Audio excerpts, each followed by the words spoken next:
Ladies and Metalfish, Labyrinth of Nightmare is a memorable set for its format-defining cards and spooky aesthetic. That said, it is not a set composed solely of meta-relevant cardboard. There are a lot of stinkers, in fact. Heck, I even did an entire stream ranking every card from the pack. So let's take our 9-pocket page and look at the worst of the worst from the TCG's 5th core set. At the end, let me know if you agree or disagree with the list. This is the Janjo Zone, your home for historical Yu-Gi-Oh content. Let's begin.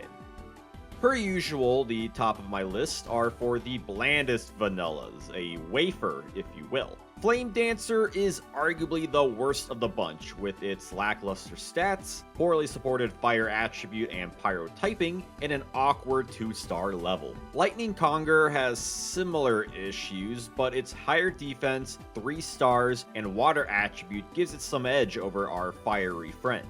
Even Dancer's burning rope that is stated in its flavor text isn't presented in the artwork.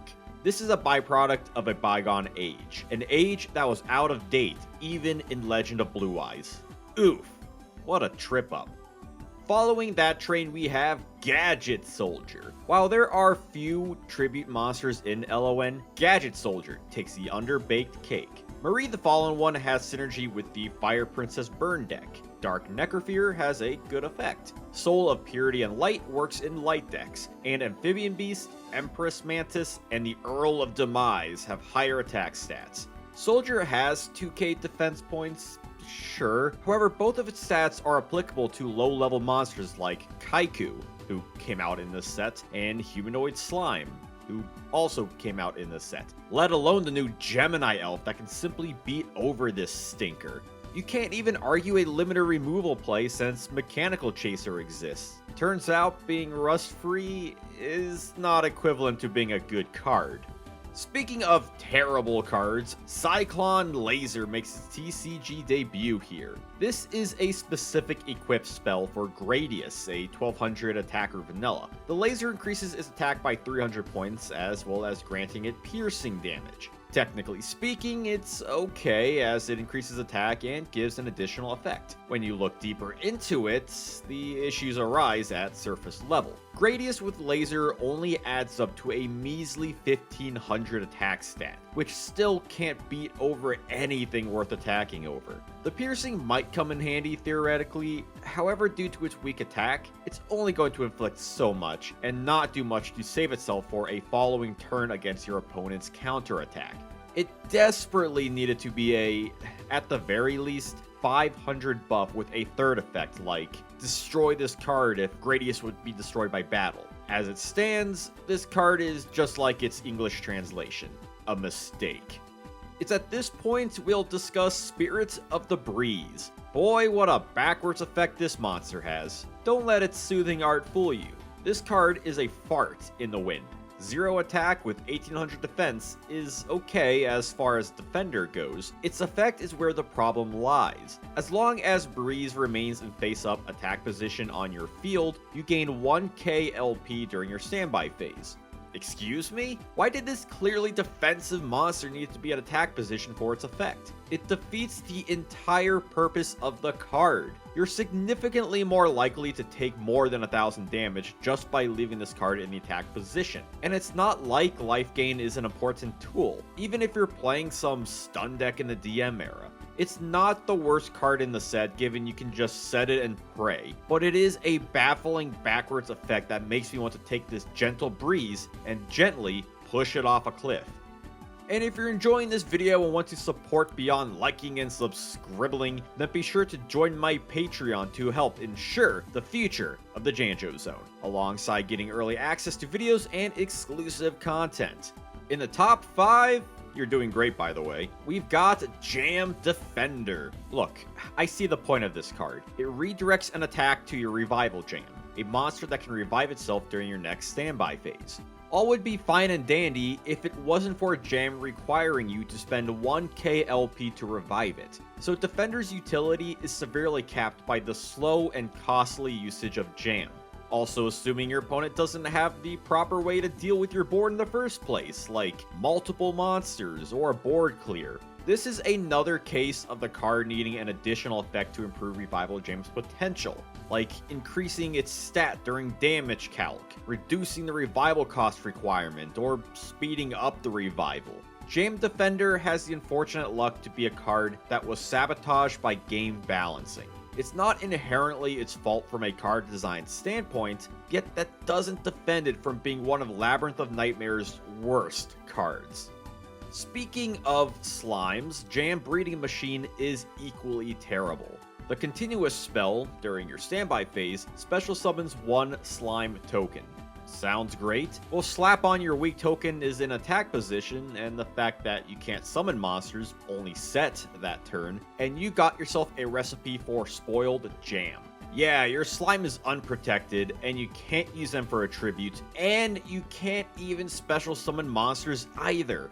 Rough. Setting is your only option. And I mean that because this is a mandatory continual magic, meaning you can't shut it off. Granted, the card does have some synergy when Wetlands came out in 2008, so yeah. Likewise, it has usage with the speed dual skill Slimy Slimes, that turns your machine into a MST. Thus, it would be incorrect of me to say it's the worst of the worst. Generally speaking, however, it has more negatives than positives, and stronger negatives than a lot of other cards on this list. Moving back into the monster card category, we have Nuvia the Wicked. Taking up a rare slot, this low-level fiend is instantly destroyed if normal summon. I suppose 2k low-level mons have to have a downside. Furthermore, this card loses 200 attack points for each monster your opponent controls. Yikes! Did it need both effects? One would have been enough. On average, your opponent is going to have anywhere between 1 to 2 monsters. So Nuvia's average attack would be 1800 to 1600, which is fine, I guess. Scapegoat would absolutely murder this card though. But then you tack on that you need to either special summon it or run the later release skill drain just to attempt to use Nuvia. It feels anti-play. If you run this, you're just asking for a rough time. Wicked Goddess indeed. Can't say they didn't warn you. Number 2 is Fairy Guardian.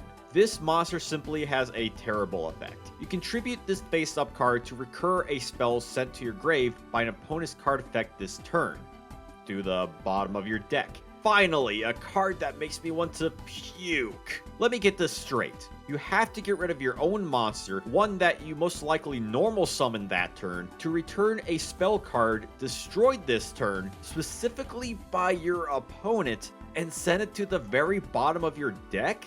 Wow. Just wow. I can't believe Konami prematurely made Convulsion of Nature support. You have to use Guardian's effect the turn the card was sent. You can't trigger it yourself via a card like Heavy Storm. And you don't get any real value out of this incredibly niche effect. Never has a card been more obviously poor than this fairy monster. Please do not pick this pixie. Labyrinth of Nightmare has plenty of F-tier cards that one could pick for this list. That said, Chosen One is a sour cream of the crop. A true Chosen One indeed. Let's read this straight up. Quote, select one monster card and 2 non-monster cards from your hand. Your opponent randomly selects one card among them. If it is a monster card, it is special summon and send the remaining 2 cards to the graveyard. If not, send all the cards to the graveyard. Unquote. Holy random effect, Batman. Allow me to do some Janjo math. See, normally with a random effect, you have a 50-50 chance of pulling it off. Then you add Chosen One to the mix, and now you've got a 33.3% chance at resolving this in your favor. Oh, but this card sucks, and your opponent has an inherently higher chance to pick their favorite outcome. So now they have a 66 2/3% chance at winning. Since in best case scenario you go -3, you add a -33% of Chosen One added to your opponent's percentage, and suddenly they have a 199 2/3% chance at winning through this spell card. See, the numbers don't lie, and they spell disaster for you if you play the worst card of Labyrinth of Nightmare. Duel on, passionate duelist.